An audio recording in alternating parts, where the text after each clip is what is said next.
নমস্কার। আজ আমি রান্না করব কুমড়া পাতা দিয়ে শীতল বড়া, চাল কুমড়া পাতা দিয়ে শীতল বড়া। তাই আমি 4-5টা শীতল দিয়ে রেখেছি।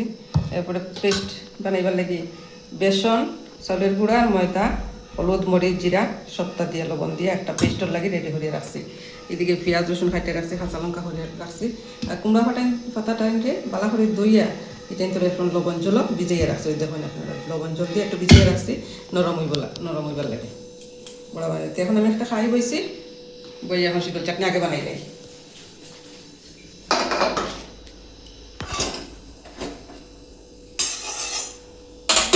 কড়াই গরম হয়েছে না? এখন কড়াইটা গরম হোক। কড়াইটা গরম হয়ে গেছে, আমার সরষের তেল দিলাম।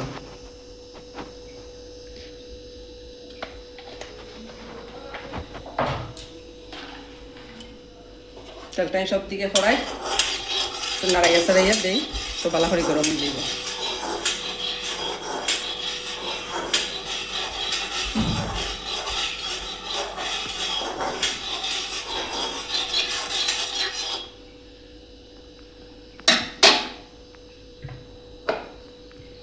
আগে পেঁয়াজ টেনে দিলাম,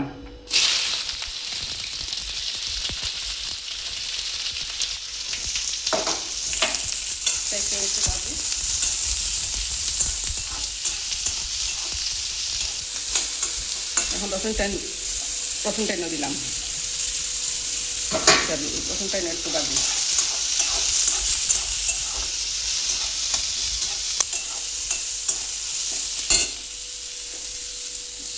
শীতল টাইম দিলাম।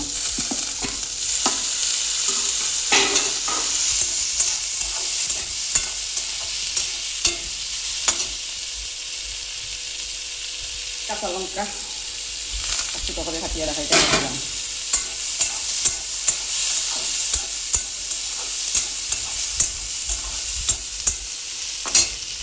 আগুনের রাস্তা একটু কমাইয়া গুঁড়া মশলা টাইম দিব। জিরা দিলাম পরিমাণ মতো,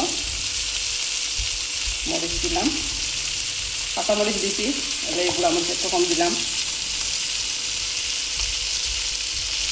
হলুদ গুঁড়া দিলাম,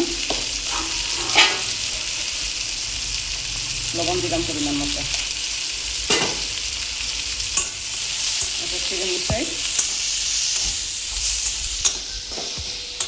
মিশাই একটু জল দিব।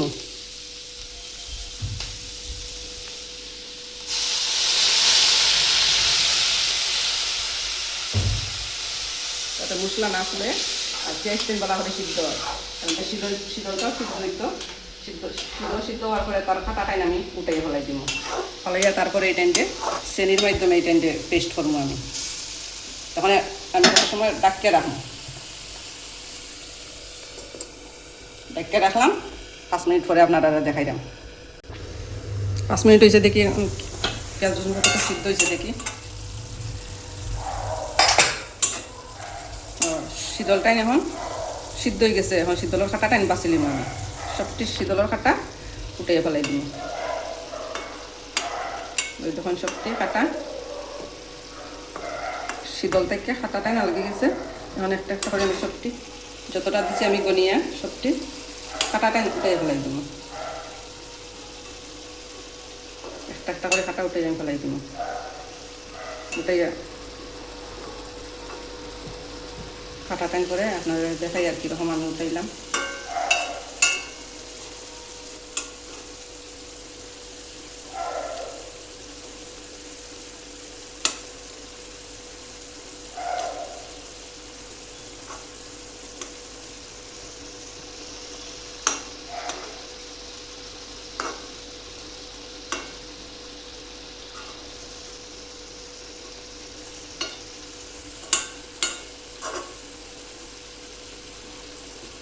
ওই দেখুন আস্তে আস্তে খাটা সবটি আস্তে আস্তে খাটা আমি উঠাই দিছি। আস্তে আস্তে সবটি খাটা উঠাই দিছি। এখন এই টাইম ফেলাই দিব।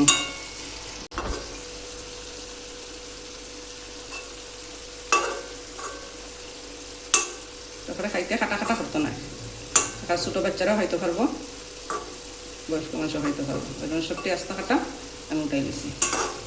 এখন এই টাইম ধরে চেনির সাহায্যে দিন ধরে একবারে পেস্ট করবো না।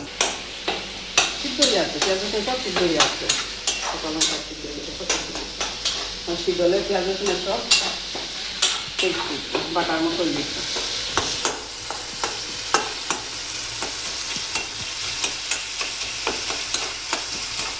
সুন্দর গন্ধ বের হচ্ছে। শীতলটা খেতে একটু রসুন বেশি দিতে লাগে, যখন একটু দিতে স্বাদ হয়। কারণ চাটনিটাই আমার রয়ে গেছে, শুকাই গেছে, ওই তখন জল নাই, সব শুকাই গেছে, চাটনি হয়ে গেছে। এখন এই টাইমটা আমি নামাই একটা প্লেটের মধ্যে রাখবো, রাখিয়া ফ্রাইটা দই আবার বড়া বানাইবার লাগে।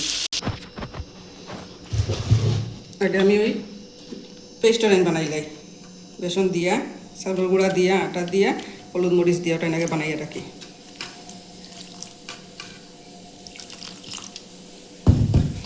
বেশি বানাও না, বেশি পাতলাও না, বড়ার মতন, যেরকম হাতের বড়া দিয়ে বড়া করি এরকম।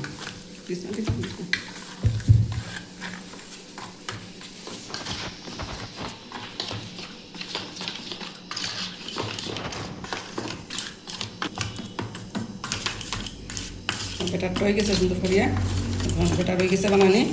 এখন আমি পাতা টাইনের লবণ দিয়ে ভিজিয়ে রাখছিলাম, ওটাই আমি দই আনি গলা করি। পাতা টাইনটা দই আনি আমি যে লবণ দিয়ে ভিজিয়ে রাখছিলাম, একটু নরম হয়েছে। এটা ভিতরে বড় বড় পাতা আমি এবারে সাইজ মতো, আমার বড়ার সাইজ মতো খাটিয়ে খাটিয়ে সবটিরে সুন্দর করিয়া থালার মধ্যে এটার মধ্যে রাখছি। এখন আমি এই শীতল চাটনিটাই সবটি বড়ার মধ্যে দিমু, সুন্দর করিয়া দিয়া তারপরে বড়াটাই বানাইমু। এরপরে বেটার লাগাইয়া বাজা করবো। সবটির মধ্যে দিলাম, বাকিয়া দিলাম।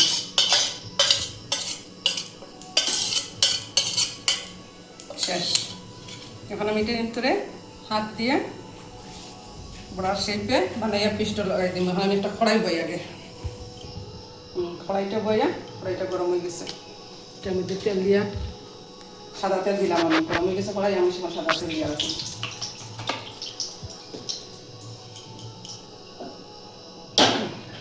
আগুনটা কমাইয়ে রাখি, আমি এদিকে একটা একটা করে বড়া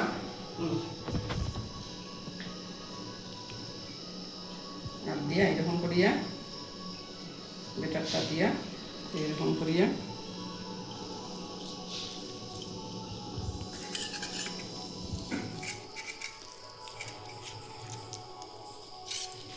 হাতের মাধ্যমে বেটার লাগাইয়া, যাতে ছুটিয়া না যায়, এরকম একটা চাপ দিয়া করিয়া রাখি।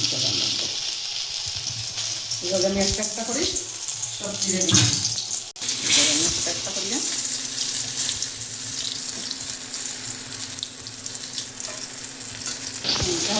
একসাথে সাইডটা দিচ্ছি, সাইডটা হোক, তারপরে বাকি সাইডটা করে হইব। একটু সময় ডাকিয়ে রাখি তো পাতাটাই সিদ্ধ হইব। দেখি উল্টাই পাল্টাইয়া দেই, দুই সাইডটা ভালো করে পাতাটাই সিদ্ধ হইব। আপনি তেমনিও সিদ্ধ বানাইলে পরে পুরো বাইরের ভিতর সিদ্ধ হইতে লাগতো না, মাত্র পাতাটাই একটু সিদ্ধ হইত। ভালো বানাই তো এমনি পাতা নরম হয়ে যায়। ডাকিয়ে রাখি আর বার এই সাইডটা হয়ে গেছে,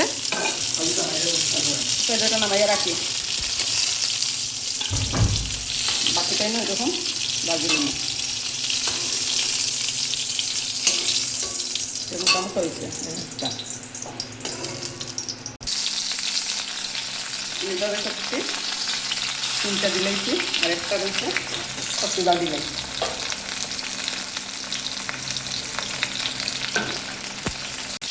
শেষ, আমার বড়াটাই হয়ে গেছে, এটার মতো রিটার্ন হয়ে গেছে। এখন ডালটা আমি এখন নামাই দিলাম। ভিডিওটা সবাই দেখবা আর ভালো লাগলে শেয়ার করবা।